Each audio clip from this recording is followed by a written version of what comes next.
बोली बड़े भैया थोड़ी जल्दी करिए, मेरी बहन मर गई। बोलिया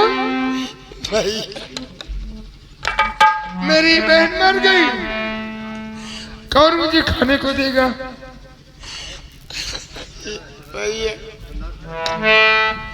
बोले भैया दीदी और बाबू को पहले कफन कर।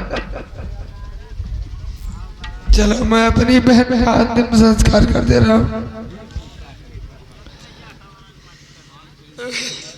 मत मेरे भाई मत रो।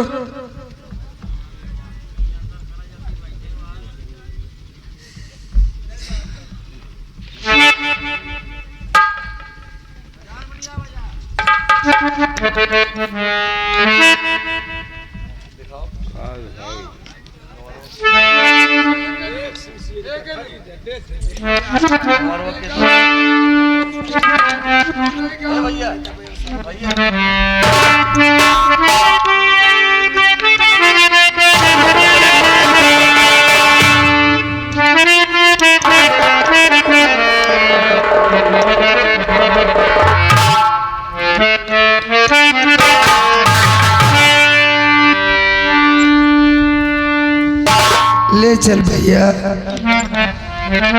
माटी के बनल शरीरिया,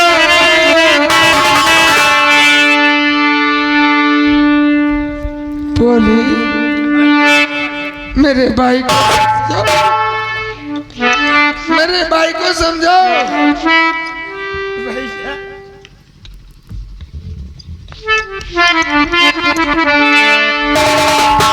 माटी के बनल शरीरिया, माटी में मिल जाई केहू कुछ काम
बड़े भैया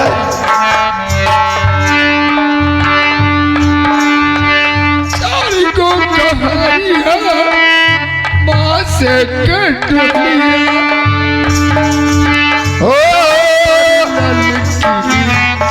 चारी को कहरिया बांस के डोलिया ऊपर ललकी चदरिया चदरिया ऊपर ललकी चदरिया हो धर्मराज के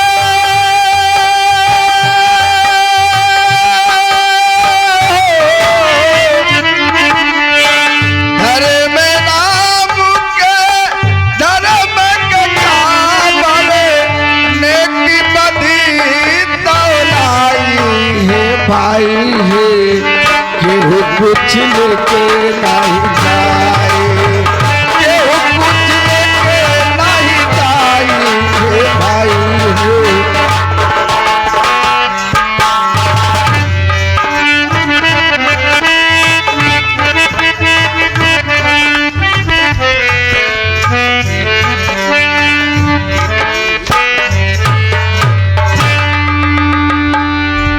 बड़े भैया हमें इतना डर लगता है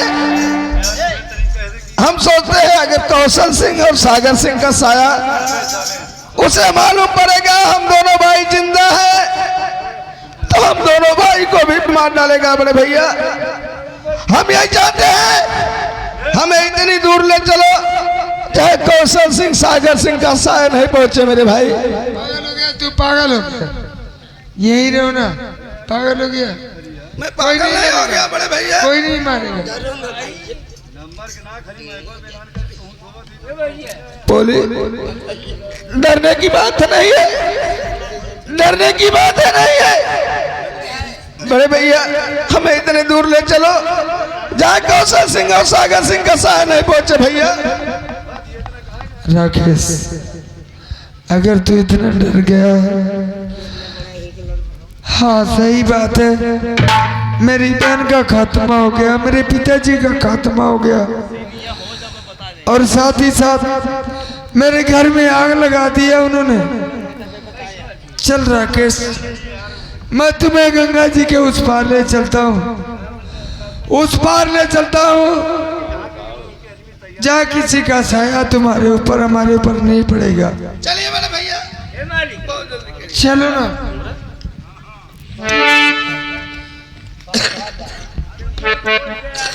अरे यार खड़ी खड़ी जावे सोमर यार गाड़िया अपना लेके चला यार तू तैयार आदमी है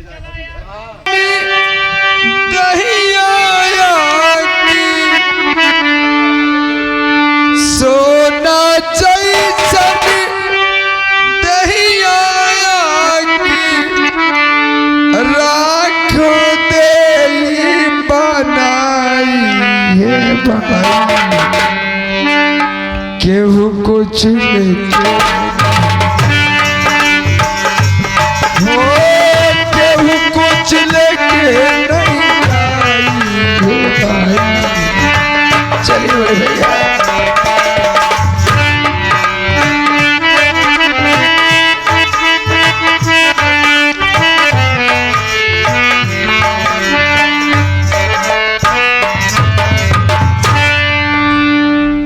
दोस्तों आप लोग जैसे इतना शांतपूर्वक आनंद दिए हैं वैसे आनंद लेते रहें। ये देखें ये कहानी अब कैसे मोड़ लेते लेते कहाँ तक जा रही है। लेकिन आज समाचार हम एकदम आ जाए निर्गुण में, लेकिन कैसे हैं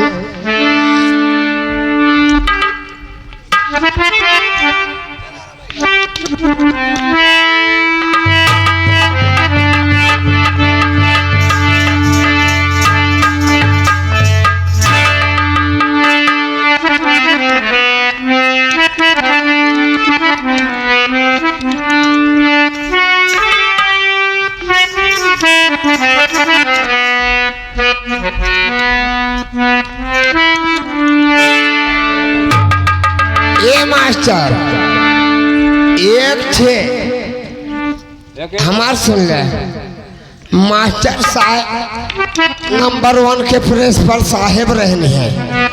वो प्रिंसिपल साहेब रहन और रोज नहाई खाए के अपने ड्यूटी चला जाए और उनकर मेहरारू जमर रही रोज बेचारी हल्दी पानी गोबर करे परेशान रहा। अब एक दिन वो मेहरारुआ सोचत कि आज मास्टर साहब चलाए तो देखी हम इनसे हम बतियाई, लेकिन ये मास्टर साहब का कहत का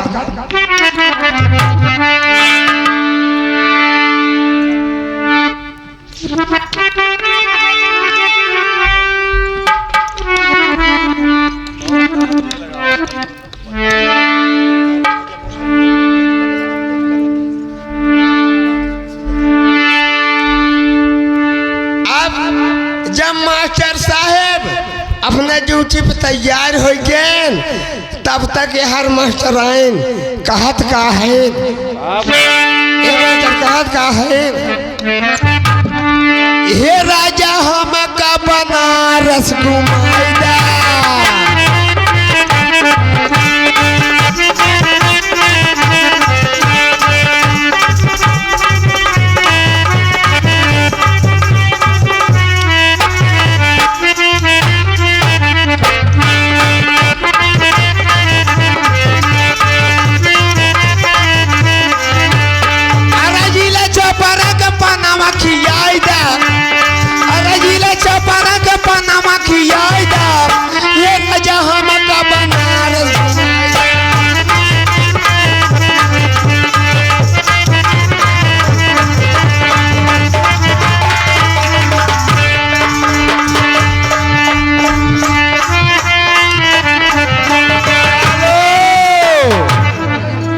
तो तर्ज रहा ये ओरिजिनल रहा, अब हमारा डुप्लीकेट है। और जब मास्टर साहेब सज बज के अपने ड्यूटी पे चल देन और हर मास्टर आइन और का कहा था ना अपने मास्टर साहेब से हे राजा मुड़ावा पे गोबरा उठाइया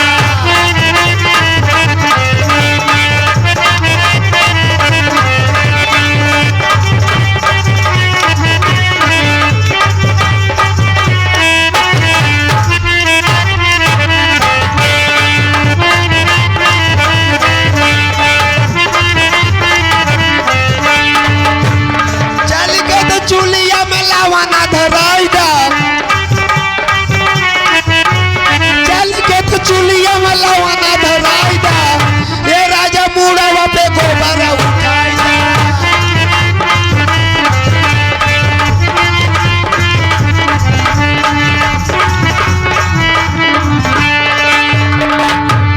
चूल चौका हम करी माजा बरतनमा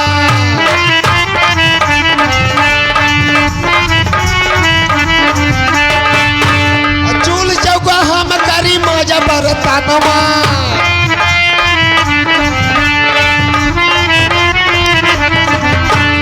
चल के तो चूलिया में लावाना धराइदा चल के तो चूलिया में लावाना धराइदा ये राजा मुड़ावा पे गोबरा उठाइदा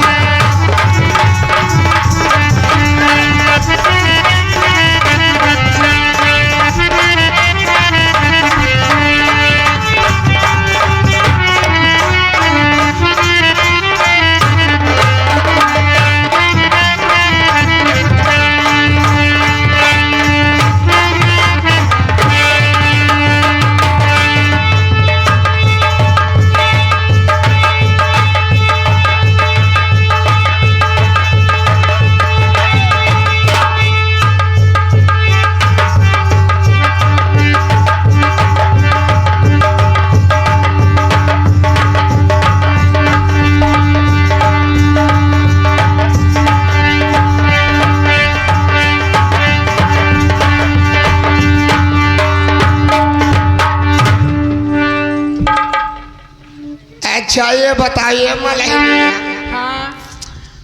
8 दिन बीते जात बे बता हमनन के मोहनी नाई भे हमनन के मोहनी नाई है। अच्छा बताओ हमार तो राज खर्चा कैसे चले और हमनन के लड़का बच्चा कैसे जी हैं। थोड़ा और इंतजार कीजिए, हो सकता है कोई ना कोई आ ही जाए। जब तोरे इतना विश्वास बा तो भगवान जाने हमरे पूरा विश्वास बा। हो सकत है क्यों न क्यों भगवान मुँह चीरे हैं ते हार देवे करी है।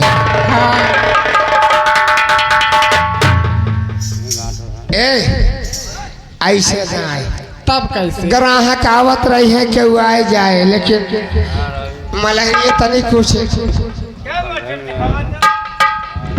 सुनाओ। अब गंगा के चीरे, अब ये गंगा के तीरे अब गंगा माई के लहर लिया जाए और गंगा माई के नाम से कुछ हमने उमंग लिया जाए।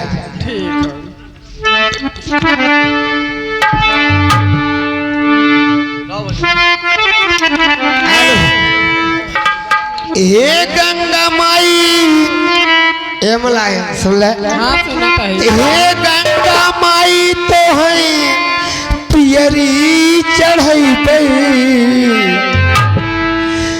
हे गंगा माई तो है पियरी चढ़ई पे कि पिया से कैदा मिला नमा।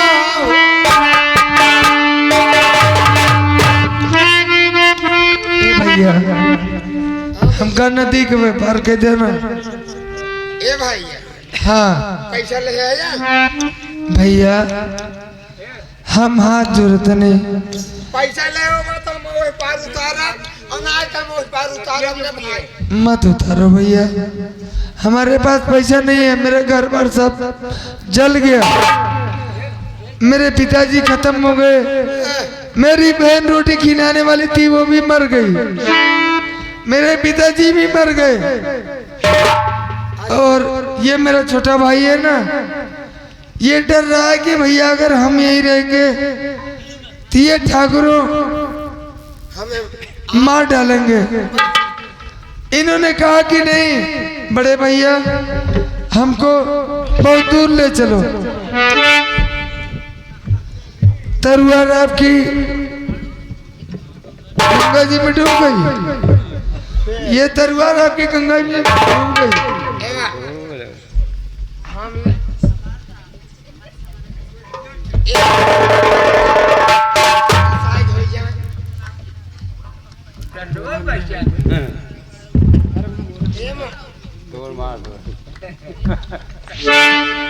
ए मलकिन का ये दोनों मिला विपत के मारा। हाँ ये दोनों मिला विपत के मारा है। इन्हन का कौ रुपया ना आई रहे, इन्हन कहा थे हमरे बहनी के मारी ना है, हमरे बाबू को मारी ना है और हमरे मड़ैया में आग लगाई ना है। और इन्हन अपन घर दुआर छोड़ के मलकनिया भागत है। ऐसा करो मलकनिया इन्हन को पार उतार दे, इन्हन को पार उतार दे, इन्हन चला जाए। अरे तो उसे हमें क्या कर रखा हमें तब तो न पार कर। हाँ तो इन्हन को उतार दे मलकिन।